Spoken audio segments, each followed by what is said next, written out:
تم نے اتنا بھی نہ پوچھا کیا ہوا کیوں کر ہوا؟ کیا تم کو میری عادات میں فرق معلوم نہیں ہوتا فہمیدہ؟ رات دن کا تفاوت، زمین آسمان کا فرق، اور پوچھنے کو تمہارے سر کی قسم کئی بار منہ تک بات آئی مگر تمہارے رنگ ڈھنگ دیکھ کر جرت نہ ہوئی کہ پوچھوں۔ نسو: ڈھنگ کیسا؟ فہمیدہ: برا ماننے کی بات نہیں، مزاج تمہارا سدا کا تیز ہے، یوں ہی سب لوگ تم سے ڈرتے رہتے ہیں۔ جب سے بیمار ہو کر اٹھے ہو سب کو خوف تھا کہ ایک تو کریلا دوسرے نیم چڑھا، پہلے ہی اس بلا کا غصہ ہے، اب تمہاری بیماری کے بعد کیا ٹھکانہ ہے۔ ادھر تم کو دیکھا تو کسی کی طرف ملتفت نہ پایا، سمجھے کہ ضرورت طبیعت برہم اور مزاج نادرست ہے، پھر کس کی جرت، کس کو اتنی ہمت جو پوچھے دریافت کرے۔ نسو: کیوں صاحب، کبھی تم نے مجھ کو میرے مزاج کی خرابی پر متنبہ کیا؟ فہمیدہ: تنبیہ کرنا درکنار، بات کرنے کا تو ریارہ ہی نہ تھا۔ نسو: لیکن ان دنوں تو میں کسی پر ناخوش نہیں ہوا فہمیدہ، گھر بھر کو اس کا تعجب ہے۔ نسو: آخر لوگ اس کا کیا سبب قرار دیتے ہیں؟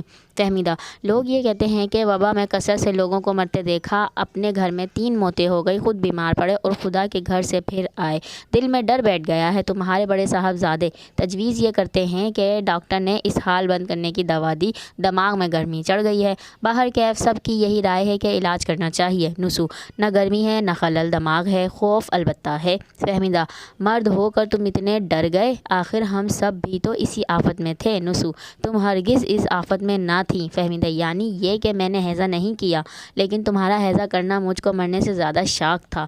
نسو: نہیں، حیضہ کرنے کی بات نہیں۔ بیماری اگرچہ ظاہر میں سخت تھی مگر میں تم سے کہتا ہوں کہ شروع سے آخر تک میرے ہوش و حواس سب قائم تھے، تمہاری ساری باتیں میں سنتا اور سمجھتا تھا۔